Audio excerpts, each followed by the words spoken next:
बातमी आहे आमदार नितेश राणे यांची।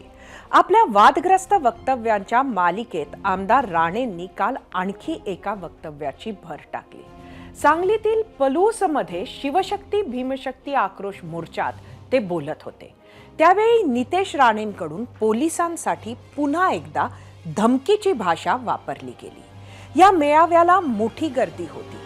तिथं महिला होत्या, पुरुष होते, लहान मुलं होती आणि महत्त्वाचं म्हणजे ज्यांच्या गराड्यात नितेश राणे राज्यभर फिरतात असे नितेश राणेंना संरक्षण देणारे पोलीसही होते। काय म्हणाले नितेश राणे ते आधी पाहूयात। इकडच्या पोलीस खात्यातल्या काही अधिकाऱ्यांना सांगितलं सरकार हिंदुत्ववादी आहे, गृहमंत्री आमचे देवेंद्र फडणवीस साहेब आहेत, तुम्हाला अगर त्या पोस्टिंगवर अगर मजा येत नसेल ना तर अशी सगळी मस्ती करा, मग तुम्हाला अशा जिल्ह्यामध्ये घेऊन जाऊ ना की बायकोला फोन पण लागणार नाही। आमचा हिंदुत्व कोणीही वापरायला लागल्याने बाहेर लक्षात ठेवा। आमदार नितेश राणेंच्या पोलिसांबाबतच्या वक्तव्यावरच होता झिरो अवर मधील आजचा दुसरा प्रश्न। तो प्रश्न पाहूयात आपल्या पोल सेंटरला। आजचा दुसरा प्रश्न, सत्ताधारी आमदार नितेश राणेंकडून पुन्हा पोलिसांसाठी धमकीची भाषा। लोकप्रतिनिधींनी अशी भाषा टाळायला हवी का? तुम्हाला सांगायचं होतं होय किंवा नाही? पोलिसांना धमकी दिल्यानंतर नितेश राणेंवर चहूबाजूने टीका सुरू झाली। सर्वसामान्य सुद्धा नाराज होते। अकोल्यात पोलीस बॉयज संघटनेनं नितेश राणेंच्या ताफ्याला काळे झेंडे दाखवत निषेध व्यक्त केला। राणे वारंवार पोलिसांवर बोलतात तरीही गृहमंत्री गप्प का, असा प्रश्न पोलीस बॉयज संघटनेकडून विचारण्यात आला। राजकारणी विरोधकांनी सुद्धा नितेश राणेंवर टीका केली।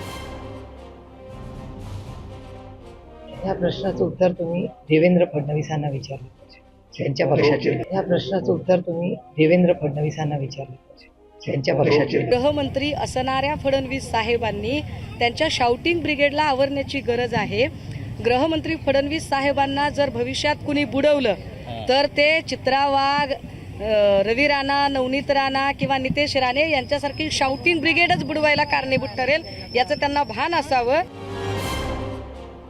सर्व स्तरातून टीका सुरू झाल्यावर नितेश राणेंनी आपली बाजू सावरण्याचा प्रयत्न केला। आपल्या टीकेचा रोख काही पोलीस अधिकाऱ्यांकडे होता, अगदी काही पोलीस अधिकाऱ्यांकडे, असं राणे म्हणाले। मला पूर्ण पोलीस खात्याचा मला काही आक्षेप नाही, पण पोलीस खात्यातले हे काही अधिकारी जे ह्या लव जिहाद, लँड जिहादचे जे काही आरोपी आहेत, जे काही जिहादी आहेत, त्यांना अगर अप्रत्यक्ष मदत करत असतील, कारण का ह्या काही मोजक्या अधिकाऱ्यांमुळे पूर्ण पोलीस खातं बदनाम होतं, आमच्या देवेंद्रजींचं नाव बदनाम होतं। हिंदू समाजाच्या कुठल्याही व्यक्तीवर तुम्ही अन्याय कराल तर आमचं सरकार आणि आम्ही सहन करणार नाही।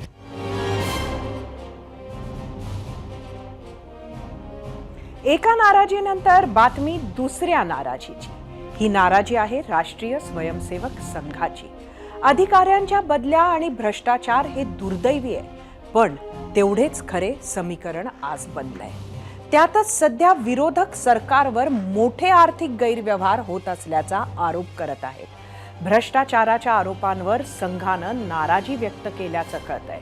अशा आरोपांमुळे महायुती सरकारची प्रतिमा डागाळत असल्याची संघाची भावना आहे आणि भाजपच्या मंत्र्यांनी अशा आरोपांपासून दूर राहायला हवं असा सल्ला संघानं भाजपच्या मंत्र्यांना दिल्याचं कळतंय।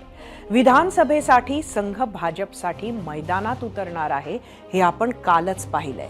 त्यामुळेच की काय, भाजपच्या कामावर, रणनीतीवर, भाजपच्या मंत्र्यांवर, भाजपच्या नेत्यांवर सध्या संघाचे बारीक लक्ष आहे।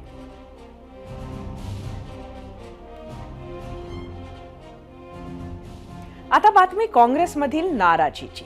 गेल्या 2-3 वर्षात काँग्रेस पक्ष फुटणार अशी अनेकदा चर्चा झाली। 2 वेळा राज्यसभा आणि विधान परिषद निवडणुकीत 7-8 काँग्रेस आमदारांनी केलेले क्रॉस वोटिंग सुद्धा चर्चेत राहील। काँग्रेस त्या आमदारांना निलंबित करण्याचीही चर्चा करत राहिली आणि ते आमदार भाजपच्या संपर्कात असल्याचीही चर्चा झाली. मात्र अशोक चव्हाण सोडले तर कोणीही भाजपमध्ये गेले नाहीत. या पार्श्वभूमीवर काल रात्री उशिरा काँग्रेसच्या 2 आमदारांनी एकनाथ शिंदे यांची वर्षा निवासस्थानी भेट घेतली आणि ते शिवसेनेच्या वाटेवर असल्याची चर्चा सुरू झाली. इगतपुरीचे आमदार हिरामण खोसकर आणि देगलूरचे आमदार जितेश अंतापूरकर काल एकनाथ शिंदेंना भेटले. अशोक चव्हाणांनी काँग्रेस सोडली तेव्हाच जितेश अंतापूरकर त्यांच्या सोबत होते. मात्र त्यांनी तेव्हा भाजपमध्ये प्रवेश केला नव्हता. कालच्या भेटीमुळे काँग्रेस पक्ष क्रॉस वोटिंग बद्दल कारवाई करण्याच्या आधीच हे दोघे पक्षाला रामराम ठोकणार का, किंवा मग या दोघांचे मतदारसंघ शिवसेनेला सुटले आहेत का, असा प्रश्न विचारला जातोय. मात्र आपण राजकारणासाठी नाही तर मतदारसंघातील कामांसाठी आणि निधीसाठी मुख्यमंत्र्यांची भेट घेतली अशी माहिती या आमदारांनी दिली आहे. आता इगतपुरी आणि त्र्यंबकेश्वरला 15 कोटीचे कामं मंजूर झालेले आहे. त्याचं टेंडर काढायचं थोड्या दिवसात आचारसंहिता लागणार आहे नगरविकासची, आणि त्याला निधी नसल्यामुळे टेंडर काढता येत नाही. 2-4 लाभार्थ्यांचे समाज कल्याणचं खातं त्यांच्या असल्यामुळे ते लाभार्थ्याच्या सह्या घ्यायच्या होत्या. आताही सुद्धा बरं CM साहेबाकडे जायचं, मला जावं लागतं. या दोघांच्याही जवळ समजल्या जाणारे भाजपचे खासदार अशोक चव्हाण यांना सुद्धा आम्ही या घडामोडींबाबत थेट विचारले. ऐकूयात ते काय म्हणाले. अंतापूरकरांना जेमतेम येऊन आता 2-2.5 वर्ष होतील आणि एक मागासवर्गीय समाजाचा एक चांगला कार्यकर्ता म्हणून मी त्यांना ओळखतो. त्यांनी अद्यापही भाजपमध्ये प्रवेश करण्यासंदर्भात कुठली आमची औपचारिक चर्चा झालेली नाही. किंबहुना त्यांना यायचं न यायचा त्यांचा प्रश्न आहे. परंतु ते मुख्यमंत्र्यांना अनेक लोक, आता मी भेटतो ना अनेक लोकांना, त्या मतदारसंघातली कामं आहेत. काही कामांना मुख्यमंत्र्यांची मदत लागते. मुख्यमंत्री म्हणजे राज्याचा प्रमुख असतो, त्यामुळे कामासाठी भेटावं लागतं, अनेकांची चर्चा करावी लागते. तर मला तसं काही तथ्य वाटत नाही, कारण की ते कुठल्या पक्षात जाण्याविषयी त्यांनी सुतोवाच अद्याप केलेलं नाही. पण ते आपल्या निकटवर्ती आहेत, तर आपल्या सोबत येतील विधानसभेत? मला सांगणं कठीण आहे. कसं आहे, प्रत्येकाचं मी सुरुवातीला सांगितलं होतं, मी येताना कोणालाही माझ्या बरोबर भाजपमध्ये या असं आग्रह मी कोणाला धरला नव्हता. कसं प्रत्येकाचं मतदारसंघातलं स्थानिक परिस्थिती पाहावी लागते. निवडून यायची पुढची शक्यता पक्ष बदल काय ते बघावं लागतं. खूप कष्टही करावं लागतात. त्यामुळे असं काही नेमकं ठरलं नव्हतं की कोणी माझ्याबरोबर एवढ्या लोकांनी यावं, असं काहीच ठरलं नव्हतं. ज्याचा त्याचा आपला प्रश्न आहे. आता वळूयात आपल्या मूळ प्रश्नाकडे. वेळ आहे नितेश राणे यांनी पोलिसांसाठी वापरलेल्या धमकीच्या भाषेवर तुम्ही दिलेल्या काही निवडक प्रतिक्रिया पाहण्याची.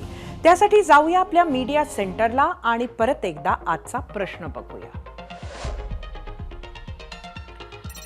सत्ताधारी आमदार नितेश राणेंकडून पुन्हा पोलिसांसाठी धमकीची भाषा, लोकप्रतिनिधींनी अशी भाषा टाळायला हवी का?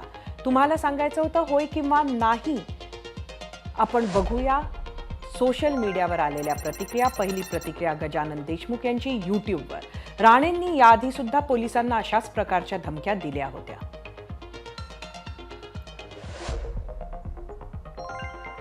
यूट्यूबवरूनच संतोष शेटे. लोकप्रतिनिधींना कायद्याचा धाक नाही, महाराष्ट्राचे गृहमंत्री अकार्यक्षम आहे हे नक्की. यूट्यूबवरूनच सुभाष सानप. होय, नक्कीच अशी भाषा टाळायला हवी. यूट्यूबवरून नितीन लांडे. हा पोलीस अधिकाऱ्यांचा अपमान आहे, हे कुणालाही पटणार नाही.